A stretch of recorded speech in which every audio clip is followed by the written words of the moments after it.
I just started the live stream to YouTube, just so you know. Okay, am I on the live stream? Yep, at the moment you are. So they can hear me talking?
Hey, Pat, just to let you know you're live. Okay, thank you. So, anyways, how are you? You good? I'm good. I'm glad I could sign on without incident. Awesome.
Just to let everybody know, we are live on YouTube and the meeting is being recorded.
I'm running a Zoom.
Hey guys, just in case you hadn't heard, we are all live, so we can say hi to our YouTube live audience as we wait. But I know a lot of you folks have jumped on. But this whole thing is live, so I'm glad everything works. We're gonna start about noon.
All right, good afternoon, everyone. My name is Greg Lemon. I am the head of the Communication and Education Division here at Fish, Wildlife, and Parks. And thank you for joining us today to talk over some of the things that we're thinking about as we're heading into the summer as in terms of our fisheries around the state. So I'm going to do some quick introductions and then turn it over to our fish chief, Adam Strainer. So on the call here today, you've got me and Adam, Pat Saffel from Region 2. Wave, Pat. There you go. We've got Jason Mullen in Region 4, Central Montana. Give us a wave. There you are. Mike Duncan in Southwest Montana in Region 3. Thanks, Mike. And then Justin is going to be helping us make sure we don't screw this up from an IT standpoint. And then Garrett Turner with the director's office. There he is. So thanks again for joining us today. We're going to go through a bit of a presentation here, and then we'll be taking questions. So and I'll be handling that portion of the program. And take it away, Adam. Well, thanks, Greg. Pleasure to be here. Again, Adam Strainer, the fish chief for the fisheries division here at FWP, and I'm glad to be here. So basically what we wanted to do was take this opportunity to talk a little bit about a handful of top concerns related to rivers, especially as we approach drought season. We're kind of getting into the thick of it. So with that, everything FWP does touches our agency's mission to steward the fish, wildlife, and parks and our outdoor recreational resources for the public now and into the future. And so through that lens, we're here today to discuss an important, timely subject, and that's monitoring drought conditions across Montana and how those conditions impact both our fisheries and anglers. It's getting to be the peak angling season. So our decisions impact anglers as they game out their fishing plans for the summer and fall months. So we think it's very important for everyone to understand how and why we may close a river to fishing during hot periods of the day, or ask an irrigator, for example, to help us maintain flows in important drainages across the state. Many Montanans and those visiting our state have become accustomed to FWP's approach to managing drought conditions that impact stream flows and fish populations. And just this week, on an internal call with FWP's Drought work group, staff began considering implementation of some of the standard tools we have at our disposal. So really, the timing of this discussion is perfect for those new and old to learn about our strategies and tools for approaching drought season. So the first thing I'd like to do is discuss our strategy and acknowledge the amazing FWP team that meets weekly from about April to October. We call them the Drought work group. This group is led by Fisheries Division staff at headquarters and includes fish managers from all 7 regions across the state, our amazing water unit staff from across the state, as well as Greg and the likes of Greg and Garrett's group, the communications group.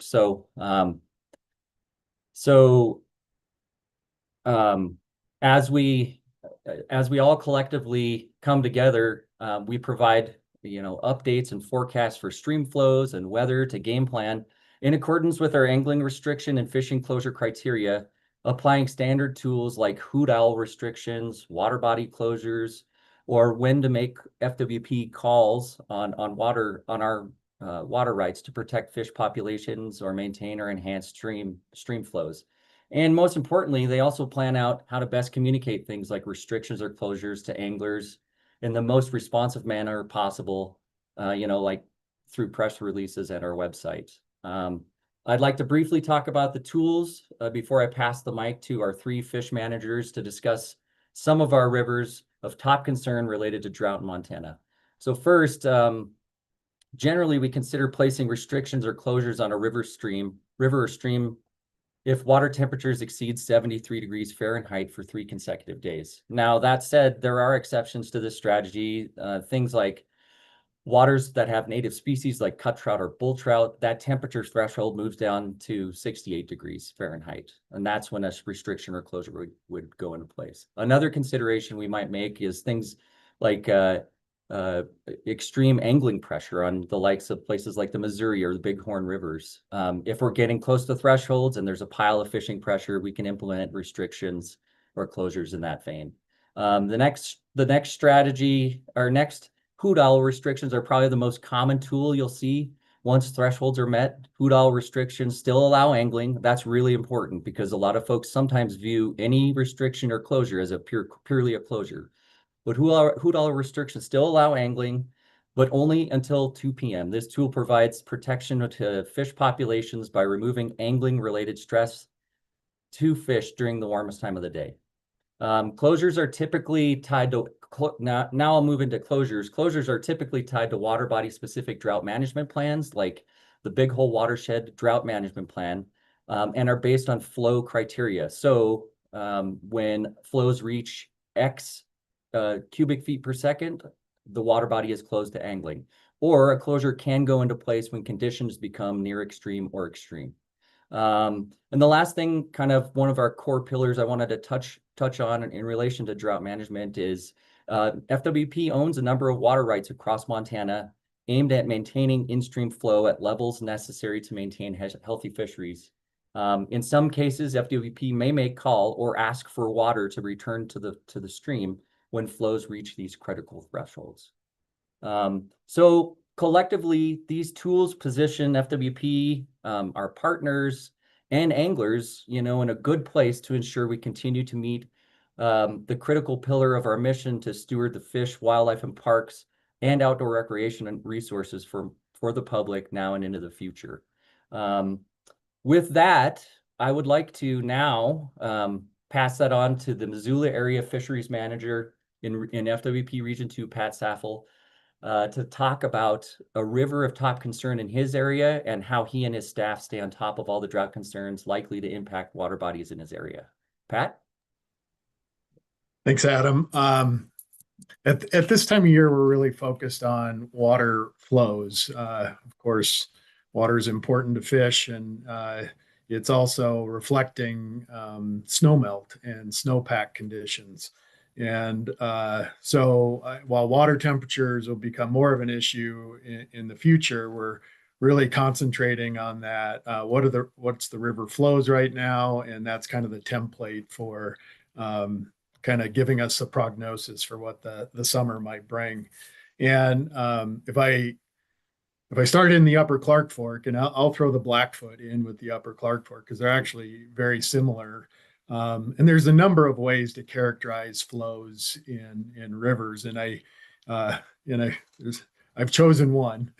And if I had to characterize it simply, we're in the Upper Clark Fork and the Blackfoot, we're about 1/3 of the average flow for this time of year.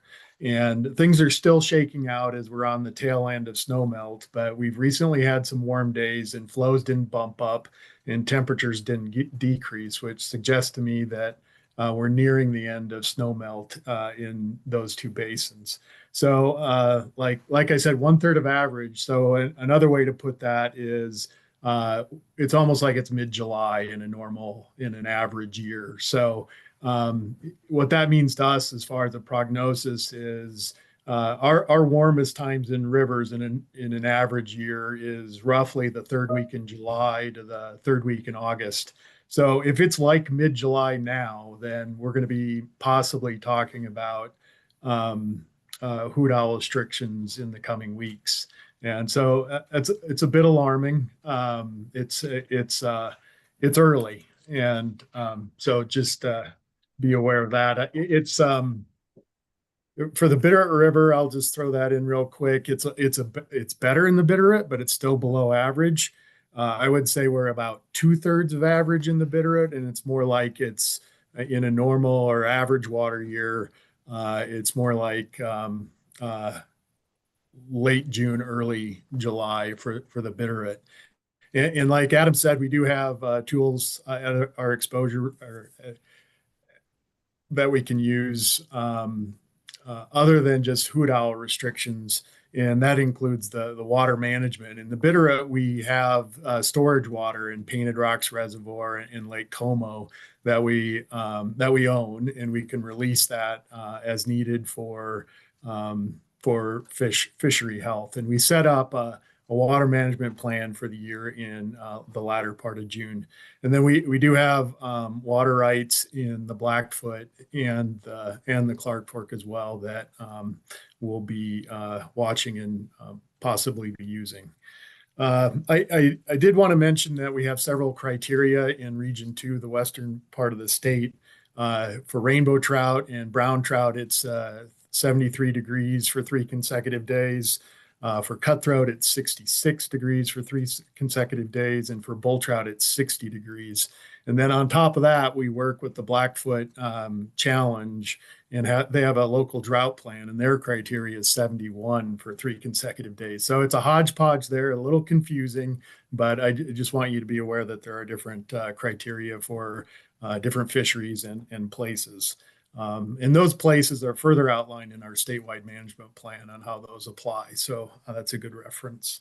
I'll stop there, Adam, unless you had anything else you wanted me to talk about. No, that's great. And that'll segue nicely into Mike Duncan's discussion for Mike's the Bozeman area fish manager in FWP Region 3. And that'd be a great segue to Mike. Thanks, Adam. Thanks, Pat. Yeah, I'll piggyback on much of what Pat shared with Region 2, and it'll probably be a common theme throughout the day. Unfortunately, I thought we would have a much better outlook than a lot of the western half of the state here in southwest Montana, especially in the western part and the Gallatin Yellowstone drainages, but spring dried up and we had some unseasonably warm temperatures starting in May that had put us more in a similar position to what folks are seeing over around Missoula and then up north with what Jason's going to share. So a similar outlook around here. I wanted to focus the initial discussion a little bit on the Blackfoot, since that's drawn, the big hole, since that's drawn quite a bit of attention the last couple of years. And we're in a similar boat. There's certain stretches that are approaching or below historic lows in the big hole with some of the gauges that have only been operational for about 15 years. But the lower stretches down towards Twin Bridges are lower than anything we've seen since 2008, since that gauge was operational.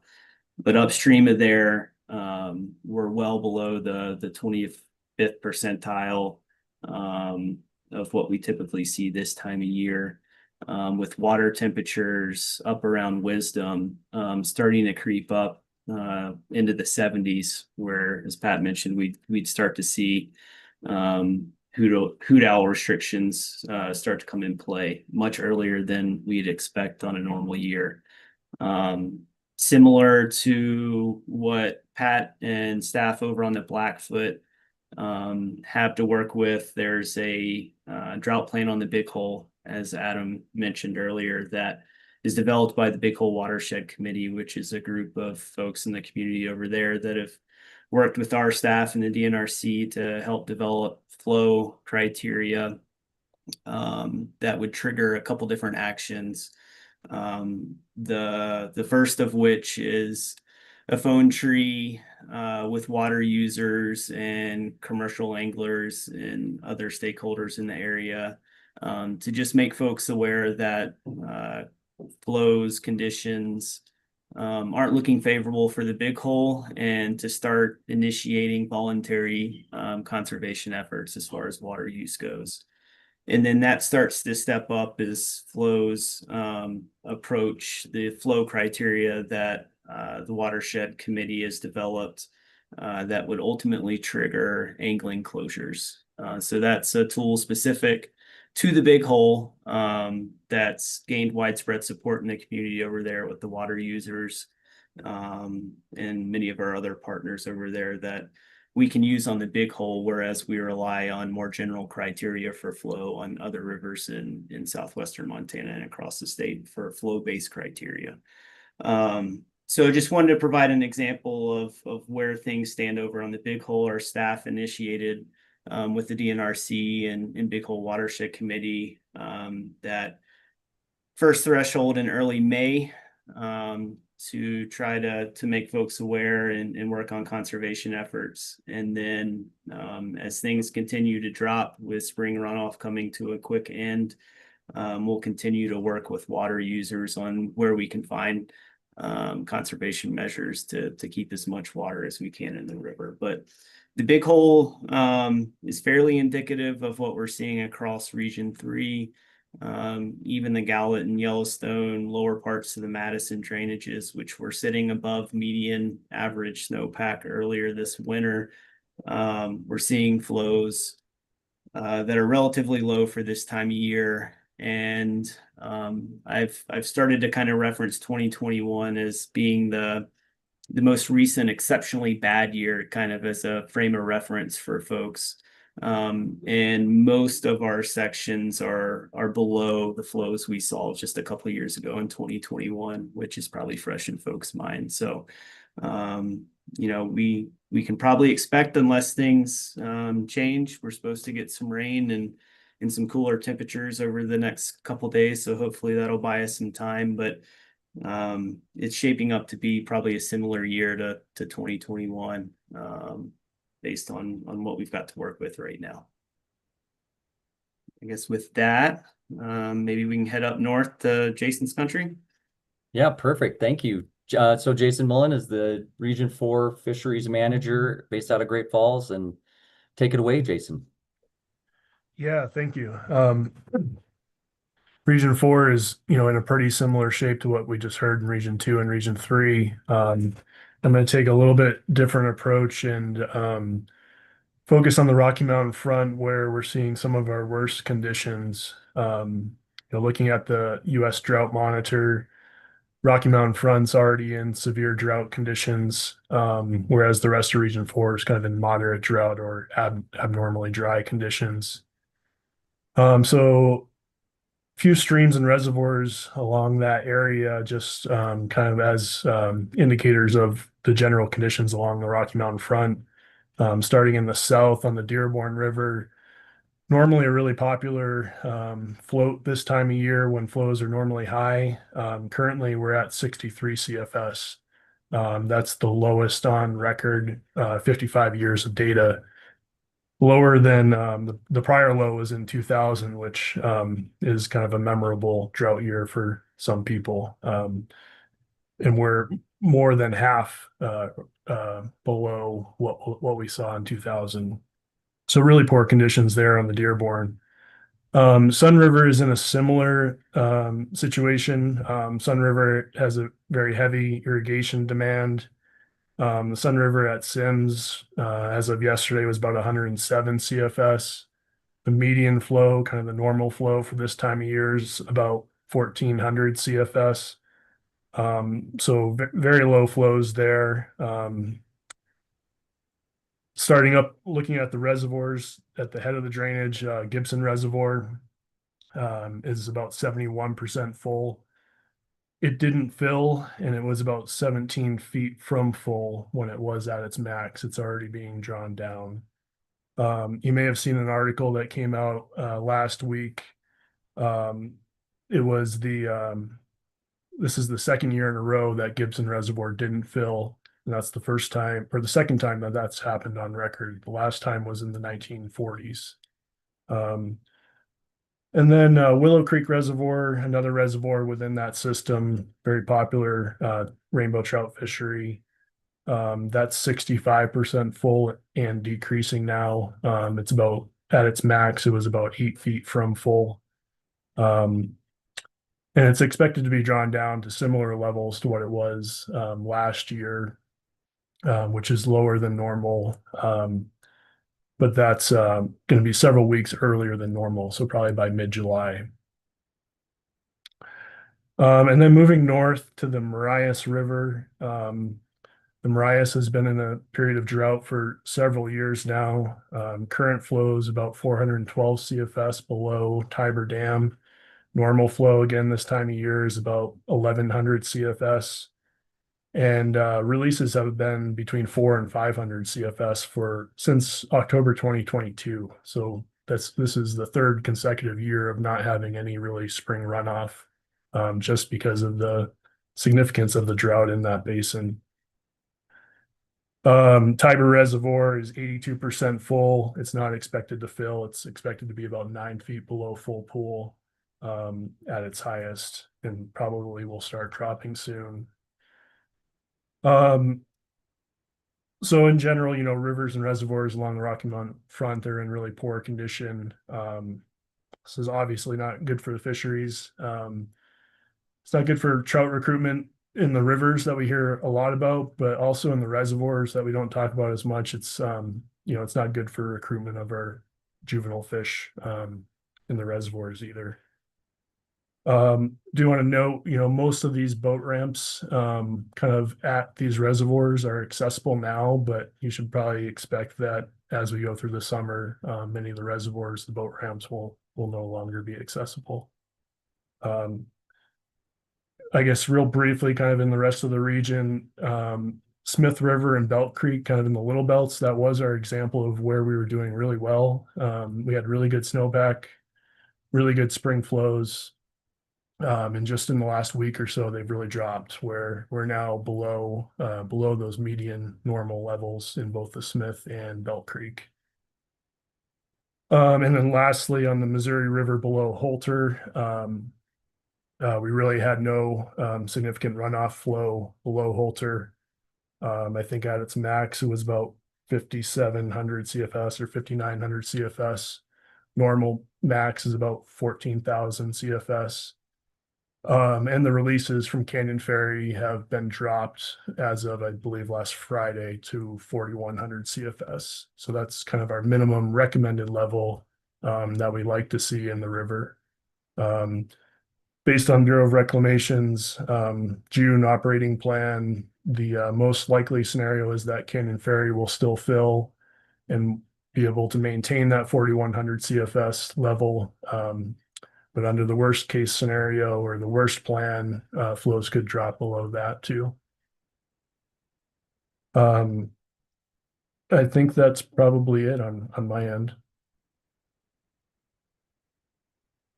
Awesome. Thanks, Jason. And most importantly, I'm launching on the Smith on Friday, so you have to guarantee that, not only good fishing, but an adequate amount of flow. So, anyway, well, I guess with that, it's been really great to just getting a chance to daylight FWP's approach to kind of monitoring and managing drought impacts to some of the amazing fisheries that we all care so much about. I want to thank the FWP staff involved here and others on the drought work group for their efforts to protect our fisheries while keeping everyone informed of where and when they can fish in Montana during the, it's kind of becoming a now all too routine drought period. And lastly, I want to thank the anglers, the landowners, our partners for, collectively doing all we can to once again meet our mission to steward the fish, wildlife, parks, and outdoor recreational resources for the public now and into the future. It's really important. And with that, I'll turn it over to Greg, who's going to moderate any questions. And I think Garrett also has some social media stuff too. So Great. Thanks, Adam. Thanks, gentlemen. So yeah, if you have a question, raise your hand and we'll start kind of building a queue of questions, and we'll get you. I'll activate your mic so you can ask those in the order we got them, and then if we've also got a few questions that on Garrett's desk that we got from our social media feeds as well. So start with Dan Vermillion. Dan, I'm going to let you. There you go. Unmute yourself and ask a question. All right. Oh, sorry. Okay, now you can hear me, I hope. Yep. Okay, this is a question for Mike Duncan. We spend most of our time on the Yellowstone Boulder and on the Bighorn. You don't spend a lot of time. I imagine I know your region doesn't extend to the Bighorn, but I guess I'm wondering what you're seeing or what you're hearing from the park as far as this summer goes, and whether if we're going to go back to 2008, where they actually closed the entire park to fishing before we did at the commission and put our hoot owl in. I think that year we probably did it like July 8th or 7th. But I'm just wondering what you're seeing and how you sort of envision, based on the long-term forecasts, the next 4 weeks playing out in the Yellowstone drainage as it relates to fishing. So I think it would be better to reach out to the park, Todd Cool and some of his colleagues in Yellowstone to get their thoughts. We do coordinate with them regularly. I've been in touch with Todd, especially on the west side of the park, where we have a little bit more geothermal input over there on the Gibbon Firehole in Madison, and are taking a much more concerted effort this year with coordinating on some restrictions and closures, especially where the Madison weaves its way in and out of the park, to make things easier for enforcement and anglers to know what's open and what's not. So I don't want to speak to where the park is, but the upper Madison is in pretty rough shape right now as far as water goes. We've been in touch quite a bit with Northwestern Energy on flows into Hebgen. They're at I think about a third, kind of similar boat to what Pat mentioned earlier, with flows into Hebgen and approaching historical lows there. The Madison's sitting at 392 CFS coming out of the park. 360 was the all-time low in 1931. And just for reference, 2021, it was 446. Typically this time of year, it's closer to 850. So they're struggling to fill Hebgen. So we've been coordinating a lot on that. I know the park is concerned with water temperatures over in that part of the park. The Yellowstone is faring much better as far as water temperatures and flows, and that's typical, as you're well aware, Dan. So I think it's a little early to, I think, speculate on the Yellowstone in or out of the park or where things are going to go. But we're creeping up towards hoot owl criteria outside of the park on the Madison. I mean, the Madison between Hebgen and the park hit 75 on Sunday.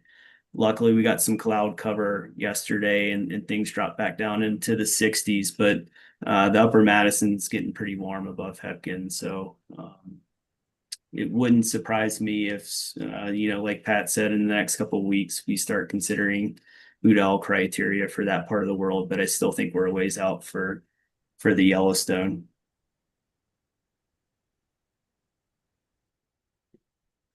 All right.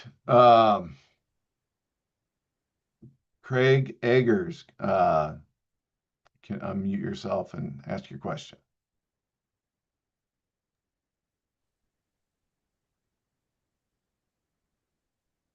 Are you there, Craig?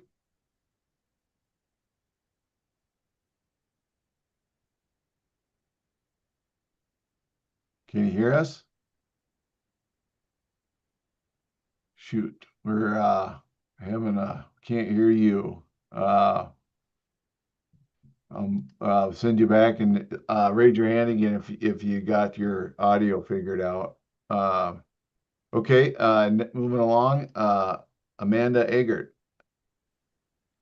Hi, I was just wondering when we can expect some reports on some of the fisheries that have been struggling a little bit. So, like population monitoring data for the Clark Fork and the Big Hole and the Gallatin and some of those other rivers.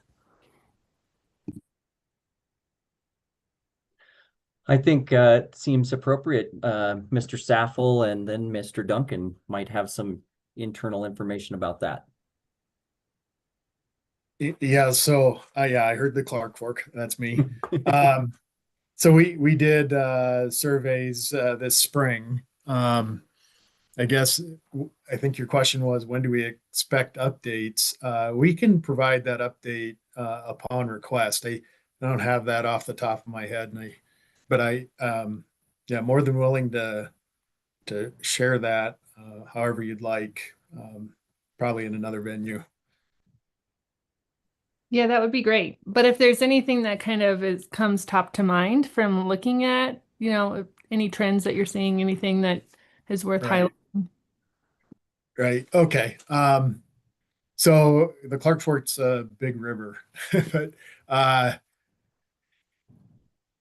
think the most upper end of the Clark Fork, near Warm Springs, we've had a decline in brown trout numbers, a dramatic decline. So that's just above Deer Lodge. We're not relating that really to flows, and we want to do some research to figure out what's going on there. The Clark Fork uh, below that area seemed to be pretty stable as of this spring. Once you get below Missoula, we saw some declines in cutthroat trout. We're not quite sure what the cause of that is yet, and then we have some other sampling we want to do to see if they've declined elsewhere as well to kind of corroborate that finding. So that's kind of new and yet to be determined and assessed, I guess. And then further downstream, yeah, it's fairly stable. So I think that sums up the Clark Fork. Thanks for that. Mike? Yeah, just real quick. If you want more information, more specific things, I can provide it another time. Okay. Yeah, that would be great. Mike. Yeah, Amanda, I'll have to track it down for you, but we did put out a press release, I think about a month ago, that provided a table with abundances for most of our long-term sections in the Big Hole, Beaverhead, and Ruby. So those data should be available in a press release, which should be posted on our website. If you have trouble tracking it down, I can forward that to you too. But it's an interesting mix of results from our spring sampling in those rivers as well. The upper section on the Big Hole is up by Jerry Creek, and things were promising up there this spring, and then the news got worse as you move downstream to where we really struggle with flows. And so we saw stable to slightly higher numbers this year in the Big Hole up high, and slight decreases as you move downstream. The one highlight of the spring was the upper Beaverhead below the dam up at Clark Canyon. That tailwater right below the dam has fared fairly well, especially relative to most of the other sections in southwest Montana the last couple of years.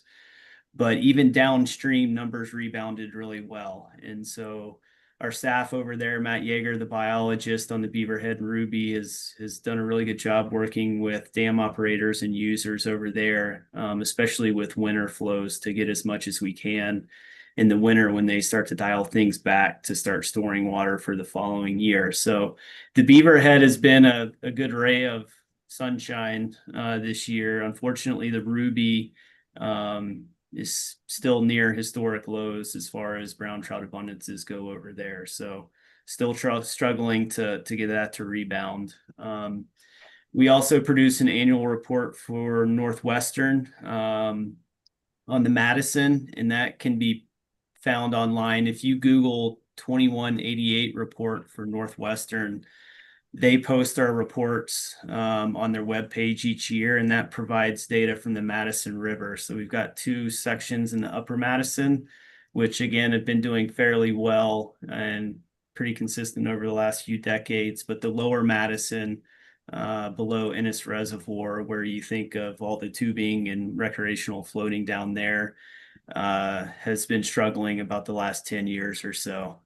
It's leveled off a little bit, but still well below the long-term average. So that's one of the other areas that's drawn a lot of attention lately. But you can find that report fairly easily online. But if you, again, are having trouble finding it, I'm happy to share it with you. So those are kind of the pretty consistent reporting we do. But again, similar to Pat, and I'm sure Jason and every other manager, we have those data and can share them if you have questions about the Jeff or Gallatin or Yellowstone, other areas. Great, thank you for that. Yep. Hey, Adam, I just wanted to add that, you know, we have, like, I mentioned the current population status of just kind of this spring or last year. And it's sometimes when there's really low flows, we can see an immediate impact to the fishery because there's just not as much space for the fish. But other times, what it affects is how well the young fish survive into the population. So sometimes we won't see effects of drought for like 2 or 3 years when those fish are susceptible to our sampling, and we can pick up how well those young fish did. So just keeping that in mind. Great point. Thank you. Okay. Next up, we have Blair Miller.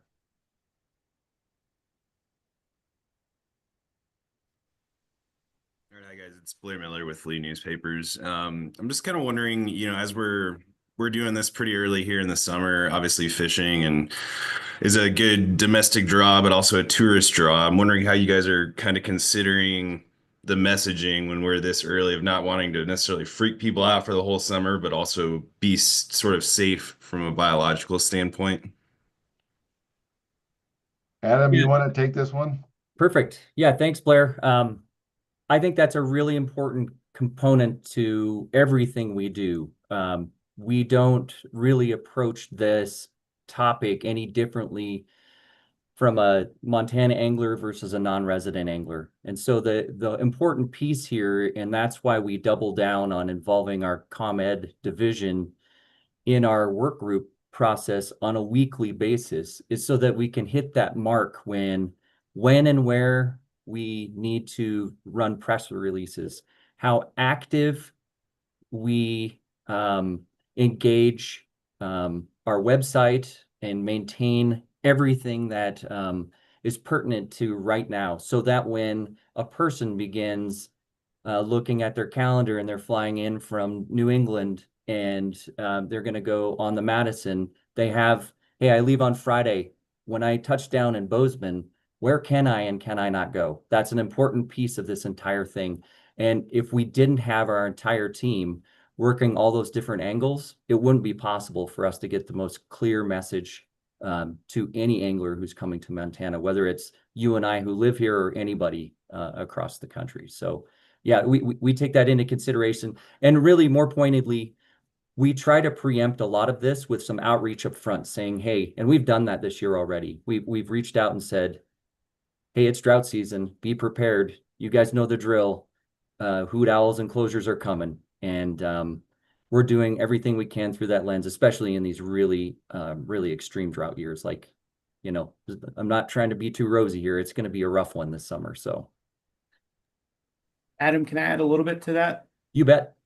So some of the messaging with that, Blair, that when I have individuals reach out, whether it's an outfitter who's only got specific days on a certain water body, that's a tough workaround, right? They might only have days on the big hole or somewhere else, or can't go use the forest. But generally speaking, most folks either coming to visit or who live here, there are opportunities to fish even on the worst of years if you head uphill into the mountains, whether that's a small mountain stream or a mountain lake. And even our town ponds that we manage more as a put and take fishery through pretty consistent stocking, that even though, you know, some of these big rivers that people are coming to visit, and we recognize that, and they want to fish these, there are opportunities out there that are world-renowned fisheries that are going to be open even in the worst of years without the biological concerns with high water temperatures. Flows might be low, but generally it's still going to be pretty cold up in the mountains. So there's almost always opportunities nearby for people to get out and fish, even if those main stem sections might have restrictions or closures in place. Thanks, guys. Yeah, thanks, guys. I'll just add that it's a restriction. You can still fish from 6 till 2 p.m. and that might be when you want to be out there anyways. It's a little cooler. All right, next up, Matt Elsasser. Thank you. Just in the face of unprecedented trout population declines in the basin, identified by science on nutrient and dissolved oxygen pollution, and just with irrigation flows often 10 to 20 degrees warmer than the rivers, are you working with DEQ on pollution or DNRC on irrigation efficiency and enforcement as you look at biological impacts to the trout? Thanks. Adam, you want to handle that one? Yeah, you bet. Yeah, it's a great question, Matt. In fact, I've been staying in communicado with Lindsay Kay over at DEQ, and we've been talking about all the issues as they relate to other aspects of potential impacts to our fisheries, and working through processes to keep those other aspects in play when we're discussing not only this subject, but anything that may impact our fisheries. And so, yeah, we're working with both DEQ and DNRC whenever possible to at least stay in communication about some issues, especially in severe drought seasons like this one. Great.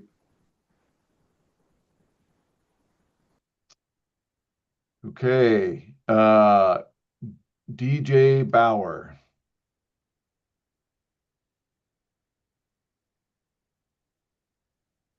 DJ, you're up. See you unmuted, but we can't hear Hear me now? There you are. Perfect. I guess this is mostly a question for Mike, though I guess anybody can kind of chime in since there's drought conditions everywhere. But just since you mentioned the Big Hole in particular, you talked about some of those, in addition to hoot owl, some of the volunteer conservation efforts that people may have to undergo this summer.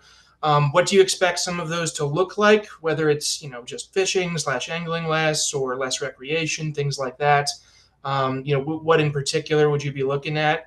And then also, how do you think those kind of volunteer efforts would compare to years prior, whether they would be more extensive or something like that? Sure. So we've got several staff in the Big Hole, primarily involved with grayling conservation, who work with the DNRC, NRCS staff, and Big Hole Watershed Committee and other users, that when we're approaching some of those criteria outlined in the drought management plan, I don't want to get too far down the weeds, but I can share those with you, DJ, so you have the actual numbers in plan in front of you at some point if you need them. But our staff are out there daily looking at flows and working the phone tree in the Big Hole to see where conservation of water might occur. And so that might be someone who can use a different source of water to provide a couple CFS in a reach we're concerned about. Work with, maybe they can hay a little earlier and cut things off and start cutting a little earlier. And just work with them to bias, in the upper part of the river, a couple CFS goes a long way where we have grayling. And then we have staff and partners like Trout Unlimited who are working with water users and have a couple big projects as well as some smaller tributaries coming down the pipeline with reworking the plumbing on how folks irrigate their property.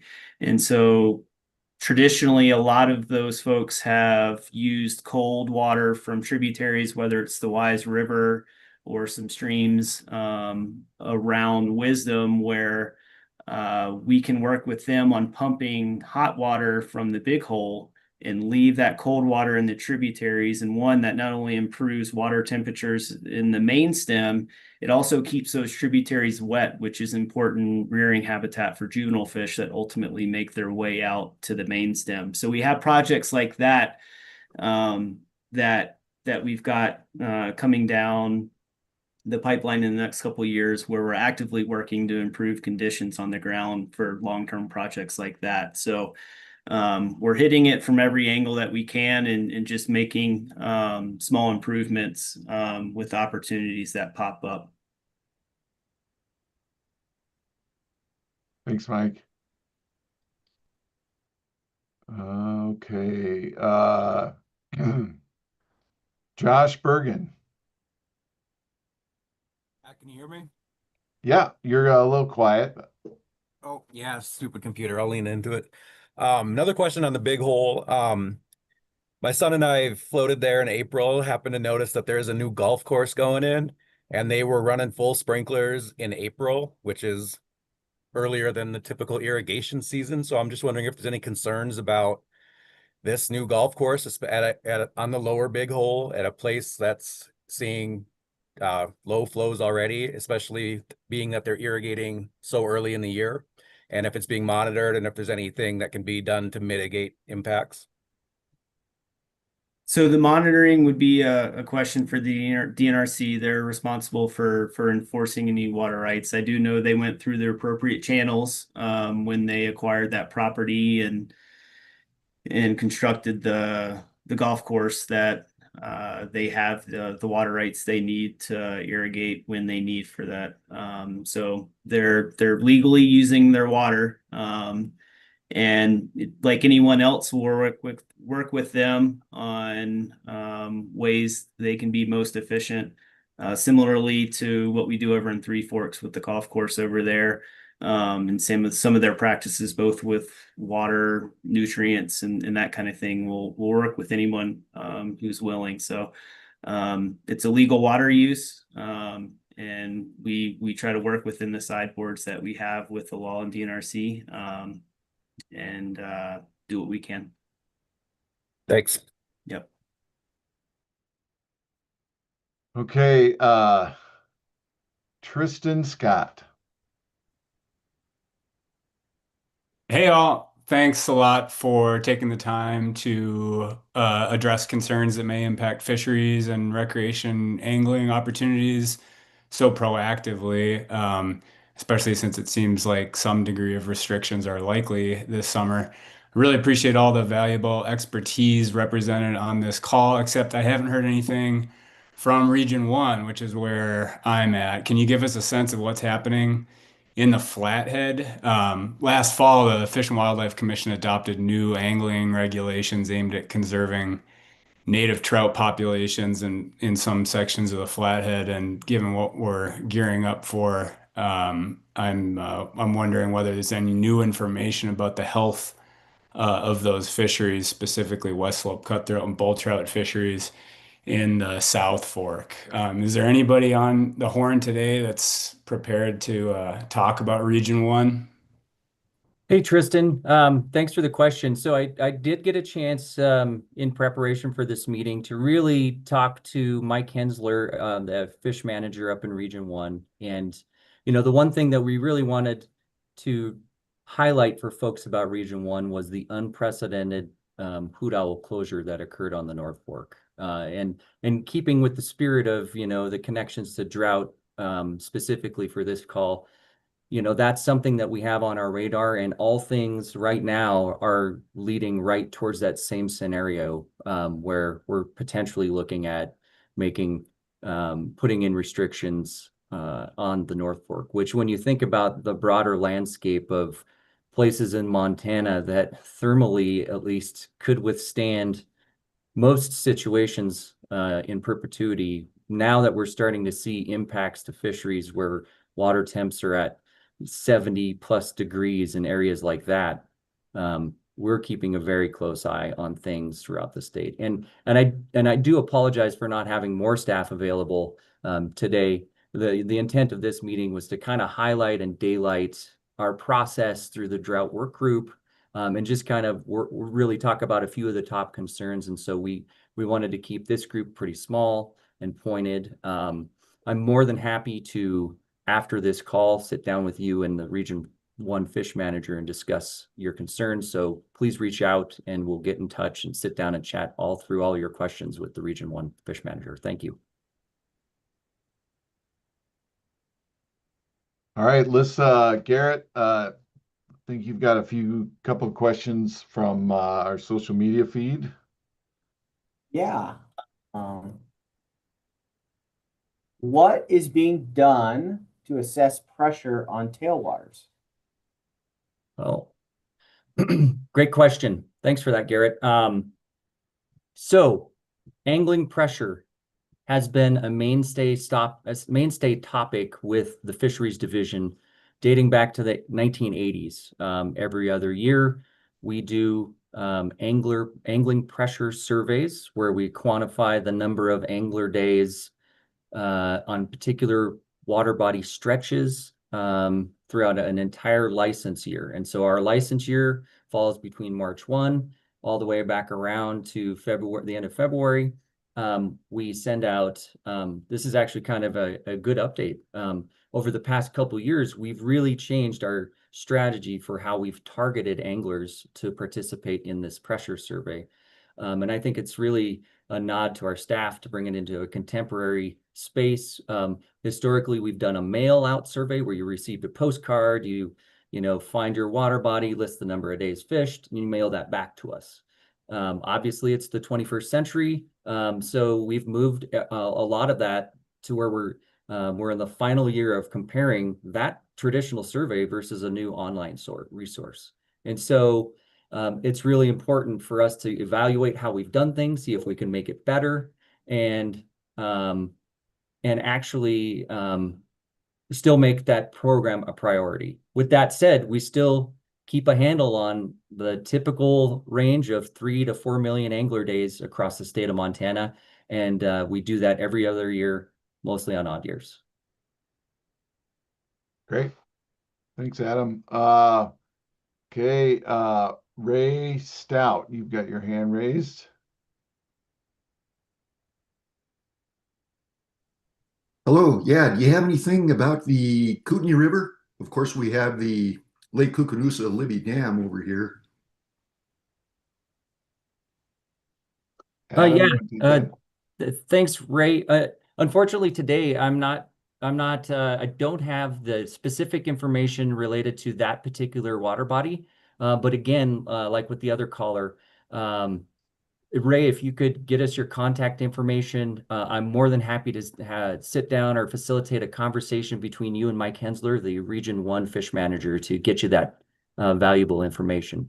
I suspect we're going to hear very similar trends across the state. Drought is impacting not only the areas we discussed today, but the entire state of Montana. So I suspect it's going to be very similar in nature.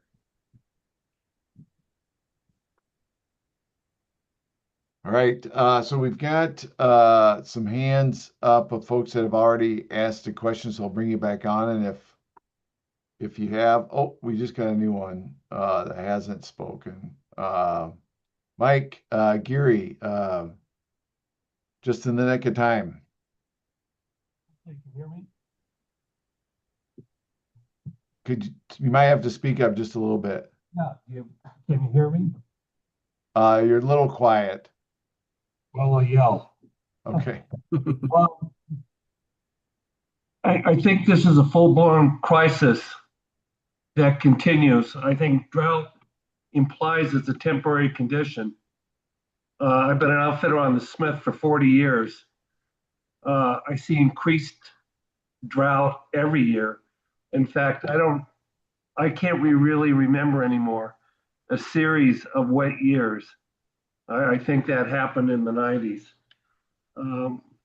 At what point do you just kind of admit that water and water use and the way we've used it in Montana going forward is just not sustainable anymore?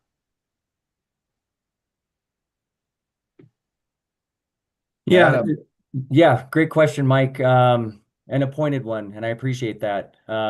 these are the difficult, challenging issues that we're faced with as resource managers now and into the future. And this conversation is probably one of the top priorities from a fish division standpoint and a water resources standpoint, for us to figure out a path forward that's the least impactful to our resources, particularly fisheries, but also to the recreationalists out there, that are hoping we can all collectively figure it out. I will say, the best strategy in the short term, I believe it was Mike or Jason mentioned, working with others across the state or across the street. From my perspective here at headquarters, working with DNRC, working with DEQ, and we routinely have these conversations about finding solutions. It's certainly on our radar. We recognize that it's a prolonged, now very normal approach to, sitting here today talking about the drought scenario. It's now a normal process that we go through, and we know it's coming. There's a lot of challenging conversations I think FWP is willing and prepared to have regarding this subject, and I thank you for continuing to bring it to our attention. You're not alone. We hear comments like yours consistently, and we appreciate you continuing to bring it to our agency. And I can tell you it's certainly a priority for us to continue to talk about. Go ahead, Mike. Well, I think you're I really kind of laud FWP, especially out in the field. I think you're constricted by what you can do, and I do think you do a pretty exemplary job. But when it comes to when we start talking about water, you also have the advantage of saying that's DNRC. So if you can project forward, tell me what life looks like after adjudication.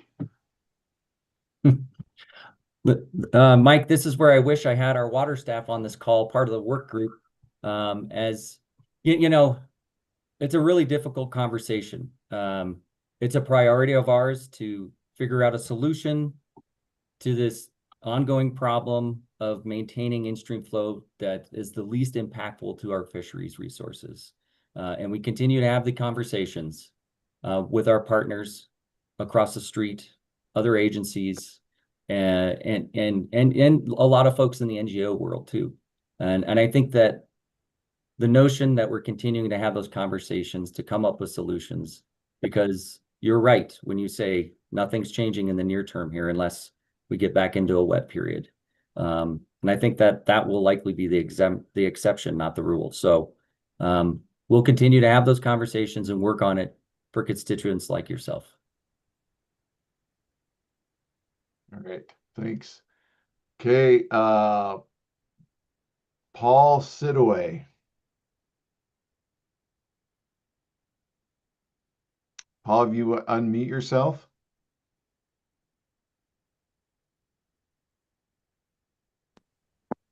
How's that? Hear me? Yep. Oh, great. Thanks, guys. Thanks a lot for doing this. And I agree with Mike 100% that we remain in a crisis, and all the agencies need to work together really for a solution. Mike and I were both on the 2015 state water plan for the Upper Missouri, which was a great learning experience. And one of the conclusions in 2015 that we came to, and it wasn't easy, was that both the Big Hole and Gallatin drainages were most likely in need of water storage projects for the future, both structural and non-structural. And here we are 10 years later, and really there has been no major movement. And it was really disappointing to see at the legislative level this year that a bill that had a tremendous amount of money allocated for water storage was defeated. And at what point, is Montana going to get on board and invest in some aggressive water storage facilities, both structural and non-structural? And until we improve water flows on especially the big hole, we're not gonna see the fishery improve, I'm sure. That's a pretty basic point. We know that. So, and I know that you guys have all done a great job. But we really got to get everybody together to get some. And this is not new news. This has been going on for some time, and maybe somebody has some information about why that bill was defeated. But we need to move forward and get something going. Adam, you want to? Yeah, thanks for that. I guess I'll call it mostly comment. I think I heard a question in there, Paul. Thank you for bringing that perspective. I really appreciate you highlighting your understanding of those issues. And what I would just say is, much like I said to Mike, is it's a priority of ours to put projects together to benefit the fisheries across the state, whether it's Ekalaka or Eureka, everywhere in between. And it sounds to me like you're highly involved in at least this process and interest in water projects. And again, probably not an answer you want to hear, but we remain engaged with our partners across the street at DNRC to have these conversations. And I can certainly bring this topic up the chain and continue to have the conversations within our agency, because I completely agree.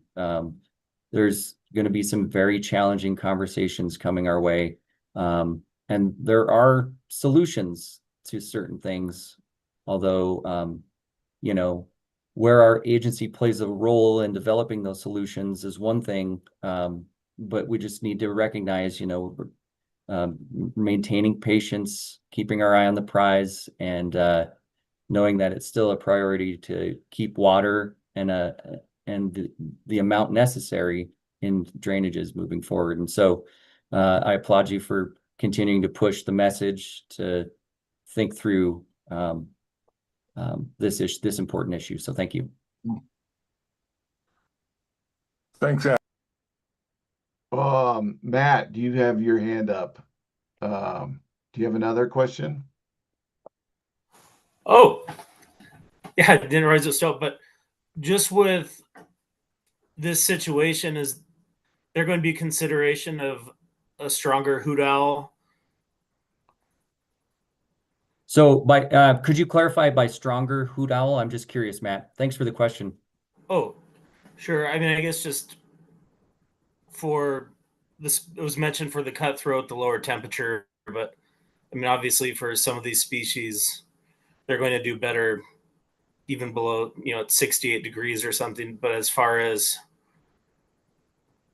just lowering the threshold in areas that are in crisis. Yeah. Okay. Is there a tool or ability to do that? Yeah.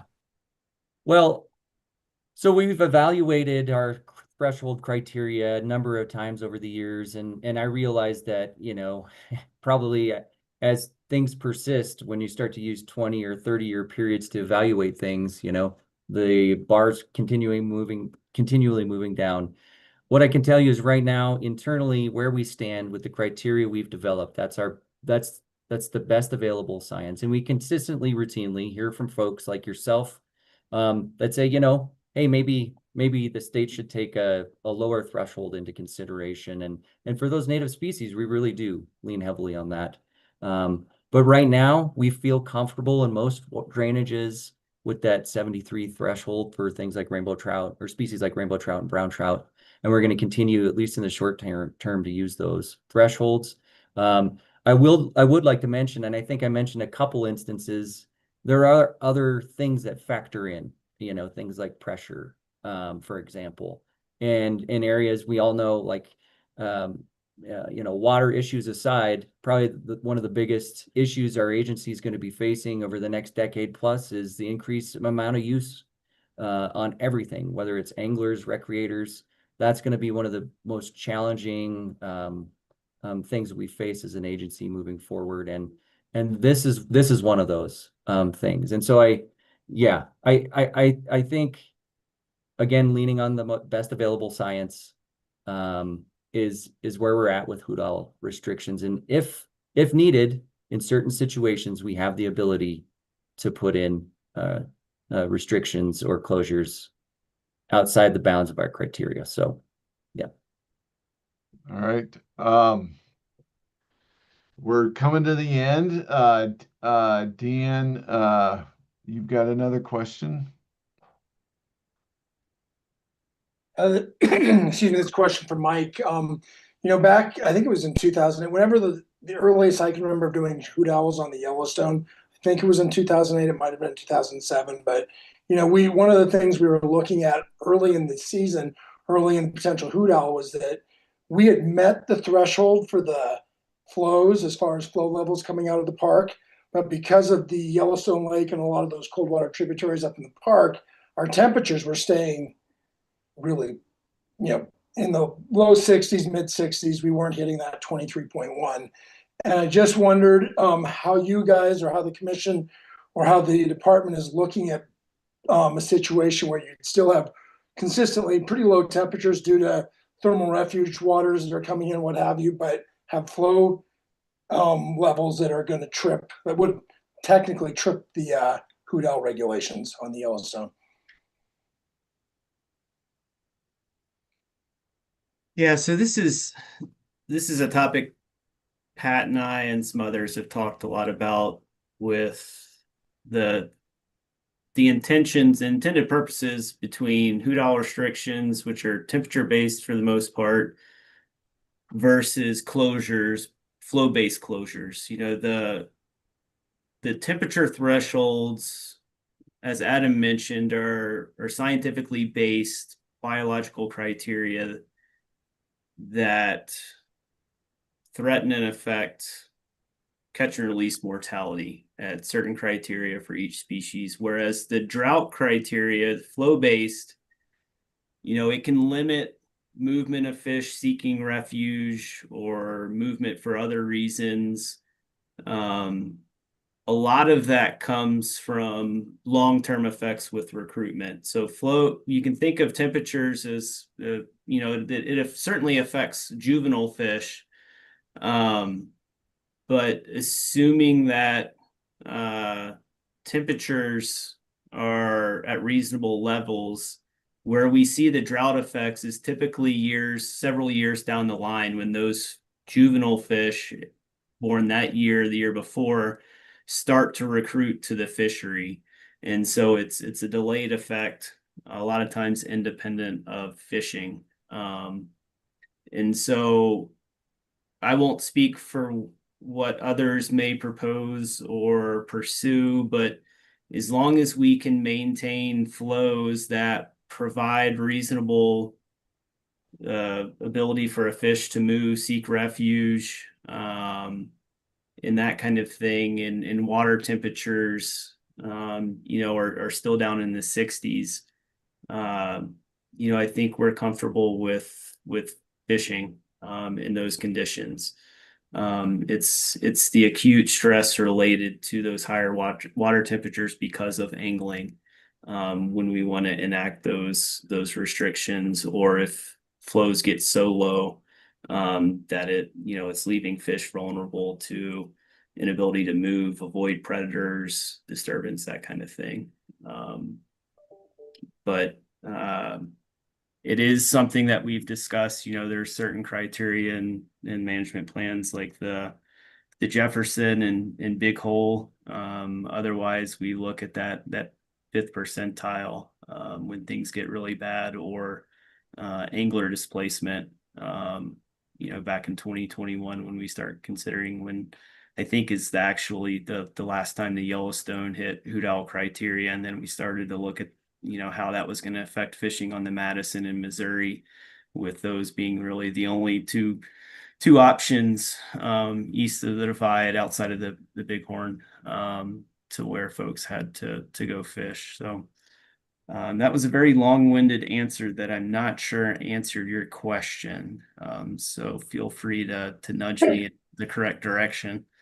No, I think that's the right, that'd be the answer that I would look at. I think that temperatures are really clear, right? It's very concrete, it's super empirical, and you can see the impact on the fishery right away.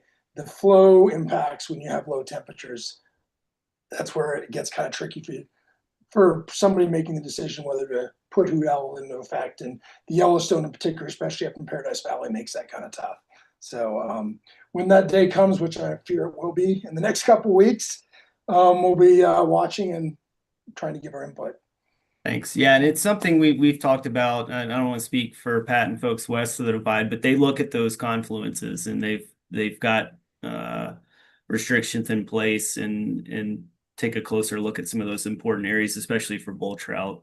So it's not something that's lost on us, and we do keep an eye on some of those important areas. Thank you. Thanks. Thanks, All right, Dan. so we got one more question and then we'll call it. Jake Stagnoli. Hi there, how's it going? Hey, Jake. Thanks for the presentations. It's been great. The chat. One concern that we have, I work with Northwestern Energy. With all the federal cuts going on in the country, is there any concern with USGS gauges, snowtail sites, not being able to uphold a lot of the maintenance and stuff like that? Is there any concern on your guys' end for that? Adam, you want to handle that one? So thanks for the question, Jake. So I actually just spoke with Clint Mulfield with USGS here in the last week or so. And then through some other conversations, I've learned that USGS stream gauge sites are still a priority for funding. The snowtail sites, I'm less familiar with USGS funding for those particular sites. But what I can tell you is, at least from what I understand and what I know, current funding for stream gauge is at least the USGS priority sites, and the ones that partners like FWP have input in maintaining. Those are still proposed to be funded. So great. Okay. Well, thanks everyone for joining on. At one point, I think we had over 50 people listening in. Who knows how many millions more we're watching the live feed on our YouTube channel. Viral. So Garrett. Yeah, who's the best fly fisherman in fisheries? That's what people really want to know. Ooh. No, I thought it was a great conversation. We appreciate your expertise, and no, it was great work. Okay. Yeah, thank you everybody for taking time out of your lunch. I guess now you can eat. All right. Well, thanks everyone. Thanks for attending, and enjoy your summer. Hopefully it'll be not as hot as we are fearing and more rain than we want. Yep. Take care.